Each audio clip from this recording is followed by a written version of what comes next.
বন্ধুরা, চীন এমন একটি ঘোষণা করেছে যেটিতে ভারত সিদ্ধান্ত নিয়েছে যে রাশিয়ার SU-57কে কিনতে চলেছে। হ্যাঁ, আপনারা একদম সঠিক শুনেছেন। রাশিয়ার SU-57কে কেনার সম্ভাবনা ভারতের বায়ুসেনা একদম এড়িয়ে যেতে পারছে না এখন। আর স্বয়ং ভারতের বায়ুসেনা এই সংকেতকে তারাই নিজেই দিয়েছে যে আজকের দিনে চীন এমন কিছু স্টেপকে ওঠাচ্ছে যেটার কারণে ভারতকে স্টেলথ ফাইটার জেটকে কেনার জন্য আগে যেতে হচ্ছে। আসলে বন্ধুরা, খবর কিছুটা এরকম। গতদিন চীন 2035 পর্যন্ত 1000 J-20 ফাইটার জেটে যুক্ত করার কথা ঘোষণা করে, কিন্তু তার আগে মানে 2030 সালের আগে পর্যন্ত চীন তাদের বায়ুসেনাতে কম করে 600টি J-20কে যুক্ত করবে।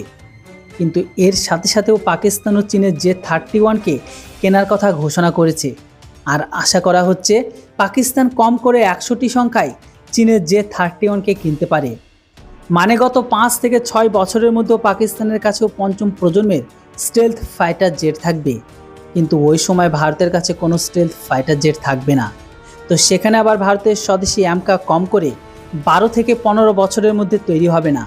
আর ঠিক এই কারণে ভারতের বায়ুসেনা চীন আর পাকিস্তানের টক্করে নিজেদের স্টেলথ ক্ষমতাকে মজবুত বানানোর জন্য আর এই জন্য রাশিয়ার সুখোই 57-এর মতো ফাইটার জেটকে নেওয়ার জন্য বিচার করছে। মানে সামনের দিনে চীন আর পাকিস্তানের কারণে রাশিয়ার তৈরি SU-57 কেনা ভারতের কাছে প্রয়োজন হয়ে পড়বে। তো সেখানে আবার রাশিয়ার মিডিয়ার কথা শুনলে, অর্থাৎ রাশিয়ার স্পুটনিক জানিয়েছে ভারত রাশিয়ার SU-57কে পুঙ্খানুপুঙ্খভাবে বিচার করছে এখন।